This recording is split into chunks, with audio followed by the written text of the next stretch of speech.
Stronger together stronger. Halo Sobat Feby, kembali di podcast Feby kali ini bersama aku Jordi Maulana dan teman saya Kianu Aryawinata. Dan kita di sini akan membahas tentang apa nih Kianu? Di sini kita akan membahas tentang pinjol dan pay later di mata dua dunia, yaitu di dunia konvensional dan juga dunia syariah. Jadi gimana sih nanti itu? Kita nanti di sini tuh nggak cuma akan bahas pinjol dan juga pay later ya. Kita nanti juga akan membahas bagaimana caranya untuk melepaskan diri dari keterkaitan atau keikatan kita dari pinjol dan juga pay later. Wah, menarik ya, ini bilang ini topik yang dibutuhkan oleh anak-anak zaman sekarang ya, karena ini adalah masalah-masalah yang sudah terjadi ya, sudah tersebar luas di Indonesia. Nggak hanya di kalangan anak muda atau remaja, bahkan dewasa pun juga mengalami masalah seperti ini ya, tentu. Bahkan waktu itu juga orang tua juga sudah terjerat gitu loh. Nah, gitu betul sekali. Tapi di sini kita membahasnya dengan salah satu dosen kita di Fakultas Ekonomi dan Bisnis, yaitu Bapak Dr. Iskandar Ritonga. Mohon silakan Bapak perkenalan. Terima kasih, saya Iskandar Ritonga, dosen PB UIN Sunan Ampel. Selamat berjumpa di channel ini. Oke, nah di sini sebelum kita membahas materi ini Pak, Bapak Iskandar Ritonga ini di sini sebagai dosen apa dan mungkin mengampu mata kuliah apa nih Pak? Di PB ini saya mengampu 2 mata kuliah, satu metode penelitian ekonomi, yang kedua adalah kewirausahaan. Oh gitu, jadi pas banget sih, agak selaras ya dengan dengan tema kita kali ini. Jadi mungkin masuk pada temanya ya. Mungkin yang pertama adalah tentang pinjol dan pay later. Teman-teman tahu nggak sih kalau misalnya pinjol dan pay later ini benar-benar bisa menghancurkan hidup seseorang, teman-teman. Jadi mungkin dari awalnya mungkin kita butuh teman-teman, tapi kalau misalnya kita udah keterusan, terus kita udah mengulangi, nah itu akan jadi bom waktu yang di akhir akan meledak, teman-teman. Jadi mungkin untuk mengawali materi kita kali ini, mungkin dari Bapak Iskandar Ritonga mau berstatement atau mau ingin menjelaskan suatu hal yang mungkin udah Bapak Iskandar Ritonga persiapkan ini Pak.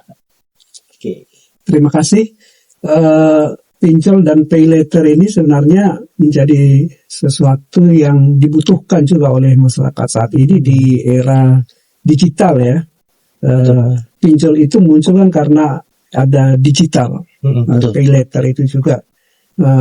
Dulu awal-awalnya sebenarnya pembiayaan itu atau peminjaman itu dilakukan langsung di tempat, misalnya di bank atau di lembaga keuangan mikro ya, lembaga keuangan mikro langsung datang ke sana.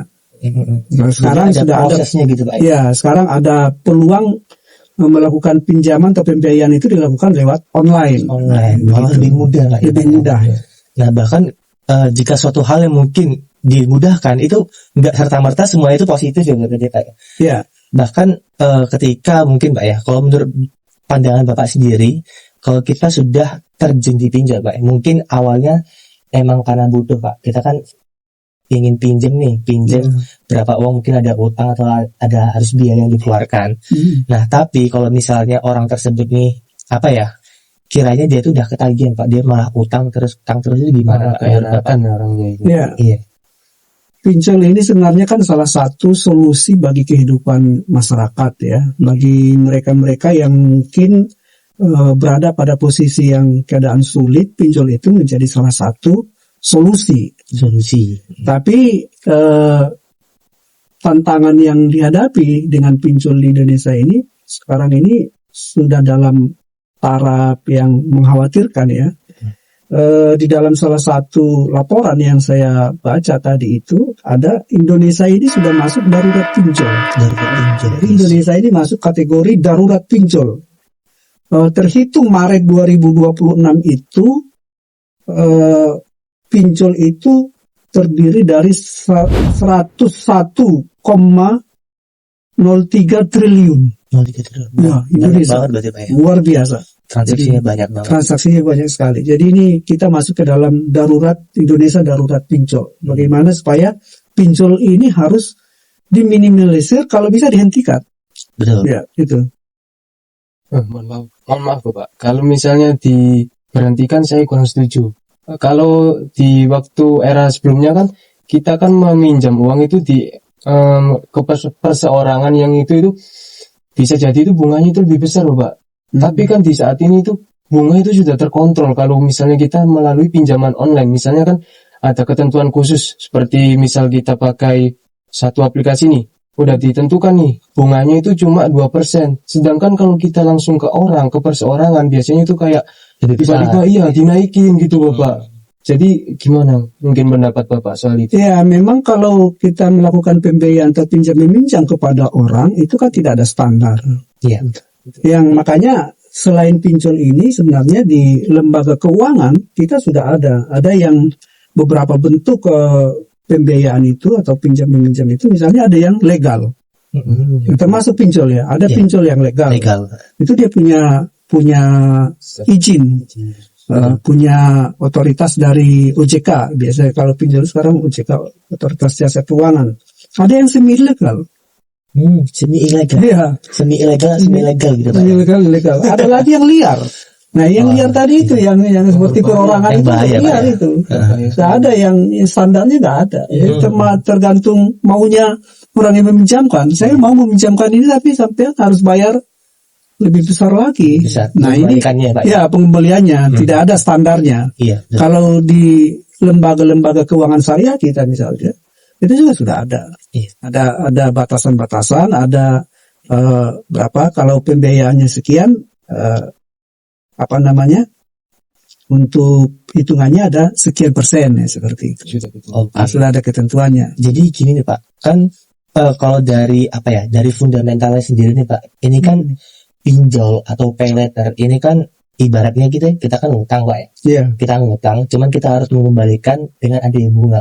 Nah kalau dari perspektif masyarakat awam Islam itu kan seperti riba gitu Pak. Cuman tadi kan Bapak sendiri juga menyebutkan bahwakannya syariah ini juga ada, itu bagaimana Pak? Jadi apakah itu tetap riba atau ada mungkin syarat prasyarat atau mungkin sesuatu yang diadakan jadi agar tersebut tidak menjadi riba gitu Pak? Mungkin sebelum sampai ke sana itu tentang bagaimana kedudukan hukumnya, kita mungkin lebih dahulu melihat kenapa orang mau berutang. Ya, pinjol itu juga utang sebenarnya, utang tapi secara online ya. Nah, dalam kehidupan ini kan manusia ini memang menginginkan secara ideal, tapi kadang-kadang apa yang diinginkan itu tidak bisa terpenuhi secara ideal. Misalnya kalau orang berutang ya maunya kan dia sebenarnya tidak mau berutang, tapi karena apa yang diinginkan dengan kondisi yang ada itu tidak sesuai antara idealita dengan realitanya itu tidak sebanding seperti itu. Maka kalau kita lihat dari beberapa aspek, kenapa orang misalnya berutang itu ada dua sebenarnya ya, ada dua penyebab. Pertama untuk kebutuhan darurat, primer. Misalnya untuk kebutuhan pendidikan. Anaknya mau kuliah di UIN Sunan Ampel misalnya, atau di UNER atau di UNESA. Anaknya ini pintar tapi tidak punya, mereka terdiri dari keluarga yang di bawah rata-rata ya gitu, kurang kemampuan. Nah maka kemudian untuk kepentingan anaknya ini, orang tua ini rela berutang untuk membiayai pendidikannya. Itu yang pertama. Yang kedua, kesehatan. Misalnya salah satu keluarga kita, suami, istri, anak atau menantu berada dalam keadaan sakit. Dia misalnya sakit yang kronis atau kecelakaan misalnya, dia harus dirawat di rumah sakit dan memerlukan biaya untuk pembiayaan. Itu dia juga terpaksa misalnya kita. Kemudian anaknya, putrinya sudah dewasa, sudah ada yang melamar, mau menikah. Butuh biaya. Iya, butuh biaya untuk menikah juga. Besar juga biaya. Ya, lumayan juga biasa. Kemudian kematian. Di beberapa tempat kematian itu juga membutuhkan dana. Misalnya kita di Sumatera juga ya, Sumatera itu ada kalau ada yang meninggal itu orang tua yang dituakan, itu kadang misalnya harus nyembelih kerbau. Oh iya. Termasuk di Indonesia bagian timur juga ada seperti itu. Karena ada tuntutan adat juga. Ada tuntutan adat istilahnya itu, Oke. adat ya. Oke. Jadi itu untuk kematian. Nah ini kebutuhan primer, kebutuhan yang pertama dibutuhkan dan ini harus dilakukan. Iya, urgen. Urgen ya. Gitu. Urgen. Kemudian yang kedua ini konsumtif ya.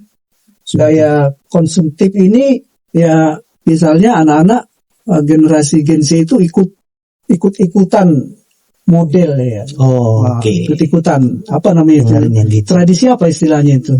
FOMO, Pak. FOMO istilahnya anak Gen Z itu FOMO. Ikut-ikutan. Takut Ikut ketinggalan trendy ya. Nah ini kemudian karena apa? Menjaga gengsi. FOMO itu karena gengsi. Temannya udah ikut ini, dia harus ikut itu. Nah ini kemudian yang harus penyebabnya. Oleh karena itu, karena alasan itu mereka kemudian mencari jalan tengah, ya, quick win ya. Jadi mereka membutuhkan solusi yang cepat. Ya salah satu diantaranya adalah berutang itu. Oke. Ya, untuk itu tadi kan penjelasannya dari kebutuhan dan juga keinginannya, Pak. Iya. Saya itu pernah mengalami suatu kasus. Saya kan pernah ikut training bagian sales untuk kreditan ya, Pak. Ya. Nah, waktu itu tuh saya itu dihadapin dengan kasus ada anak sama ibu itu dia itu kelilit utang, Pak, dan dia itu mau membeli satu handphone lagi. Padahal di aplikasinya itu sudah ada warning bahwa dia itu nggak membayar, Pak, dari utang sebelumnya. Nah, untuk mengatasi dari kita itu supaya tidak kecanduan untuk berutang itu bagaimana, Pak? Kadang kan kita nggak tahu porsi kita masing-masing kalau kelebihan gitu, Pak. Iya. Menarik itu pertanyaannya. Nah, sebenarnya selain yang tadi kebutuhan itu ya, sebelum menjawab pertanyaannya Mas apa tadi? Mas Kiano. Selain itu, selain kebutuhan tadi, ada godaannya juga untuk berutang itu. Ada misalnya kita sekarang ini beberapa lembaga keuangan itu atau lembaga-lembaga yang lainnya itu sekarang godaannya adalah meminjam tanpa agunan. Ada tawaran ini meminjam tanpa agunan. Selama ini kan harus ada agunan. Kalau kita melakukan pembiayaan atau meminjam harus ada agunannya. Bank atau lembaga keuangan syariah mikro itu tidak mau memberikan pinjaman itu kalau tidak ada agunan. Tidak mau rugi mereka itu. Jadi sekarang banyak begitu tawaran-tawaran melakukan pinjaman tapi tanpa agunan. Kemudian yang kedua tadi godaannya hidup hedonis ya, itu tadi hedon itu apa itu? Hedon itu lebih suka poya-poya, mewah seperti itu. Kemudian ikut model trendy tadi itu. Modelnya sekarang dia pingin seperti tadi, handphonenya orang lain sekarang ini sudah sudah model terbaru, dia modelnya sudah 10 tahun yang lalu harus ganti, harus tambah lagi yang seperti tadi itu. Nah, ini memicu faktor pemicu istilahnya itu untuk berutang lagi, itu tambahannya. Oke. Terus apa lagi tuh? Oke, jadi berarti gini Pak ya, mungkin berbagai masalah itu, contohnya di paylater ini atau di pinjaman online ini, itu rata-rata ada yang karena dia urgensi, kebutuhan mepet, harus harus ada biayanya saat itu juga, dan ada dari perilaku konsumtif dari diri sendiri. Emang dia yang nggak mau ketinggalan tren, dia nggak mau ketinggalan mungkin HP-nya harus yang model terbaru, bajunya yang harus model terbaru, atau bahkan yang lain-lain juga dia tidak ketinggalan. Jadi dia mengejar hal tersebut agar mungkin dia tidak dikatakan orang yang tidak dikatakan orang yang nggak ngikuti tren, nggak ngikuti perkembangan zaman. Tapi justru itu yang membuat dia masuk ke dalam lubang yang dimana ketika dia memaksakan diri sendiri, Pak ya, memaksakan diri sendiri jika tidak ada biayanya. Atau kalau misalnya kalian juga misalnya Pak ya, pingin beli HP baru atau mungkin barang-barang baru, tapi kalau misalnya biayanya ada, itu aman-aman aja Pak ya. Kecuali kalau kalian memaksakan, guys, kalian memaksakan ingin ikut trendy tapi biayanya itu kurang, sehingga kalian banting setir ke pinjaman online. Itu yang akan membuat kalian kesusahan. Cicilannya mungkin sekarang cicilannya juga bisa panjang ya, bisa panjang, ada cicilan yang kecil mungkin, karena seperti yang Bapak bilang tadi kan, Kalau di dulu-dulu kan karena ada agunannya Pak ya. Kalau sekarang kan lebih dipermudah lagi, nggak ada agunan. Jadi hal tersebut yang mungkin bisa membuat orang lebih tertarik untuk pinjol gitu. Kemudian dari Giano?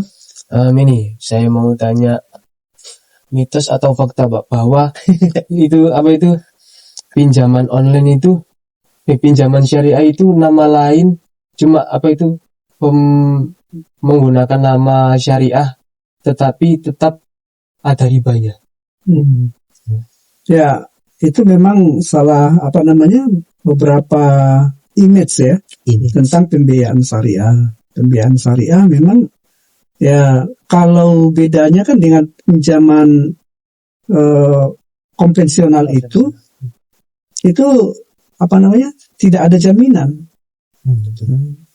Nah, kalau pembiayaan syariah itu dia harus juga harus hati-hati, harus istilahnya itu prudent pembiayaan. Kemudian kalau di syariah itu tidak ada istilah minjam uang. Dia pembiayaan namanya. Pembiayaan itu harus ada barang, harus ada yang dibeli. Ya dia lebih banyak misalnya pembiayaan itu jual beli.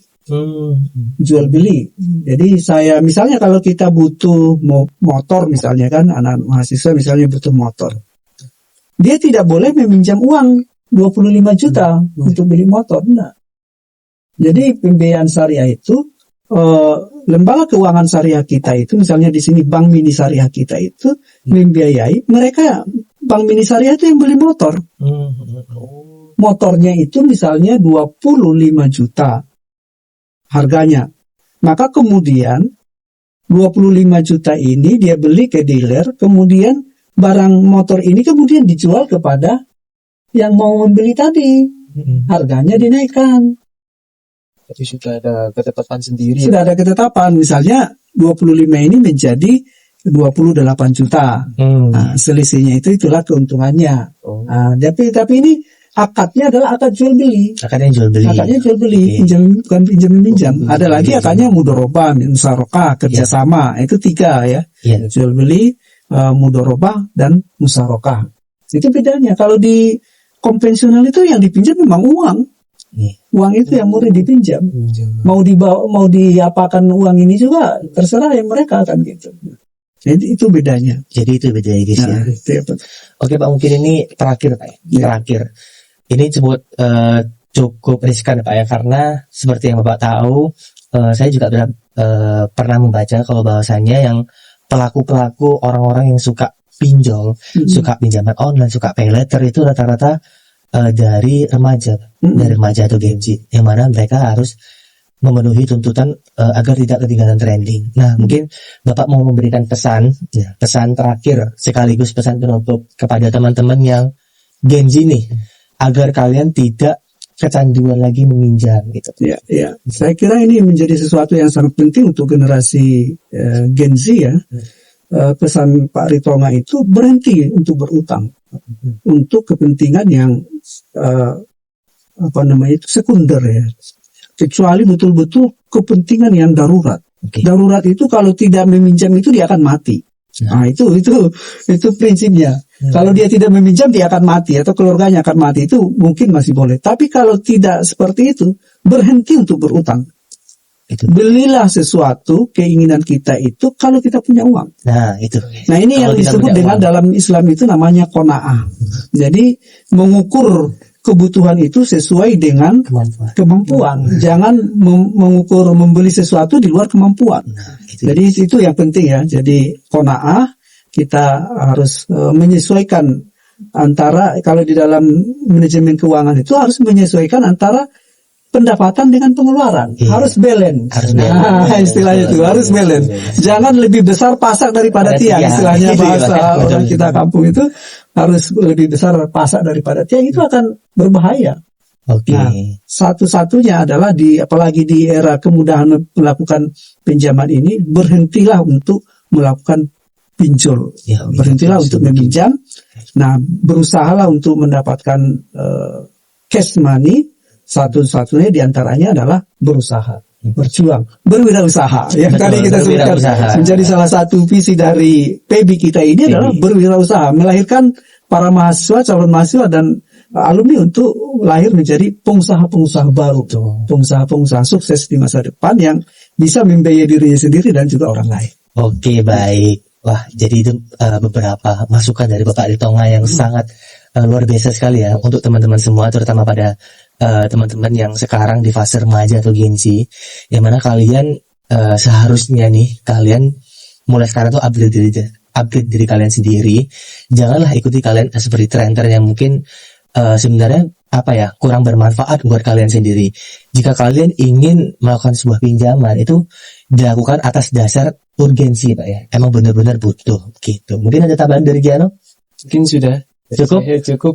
Oke, baik. Jadi akhirnya kita selesai pada podcast kali ini di tema pinjaman online, paylater di dua mata dunia. Di dua mata dunia itu, di dunia konvensional dan dunia syariah. Mungkin itu saja yang dapat kita sampaikan. Kita terima kasih banyak untuk Bapak Iskandar Ritonga yang telah hadir dan telah memberikan insight kepada teman-teman juga, teman-teman FEB. Semoga insight ini sangat bermanfaat untuk teman-teman ya Pak ya.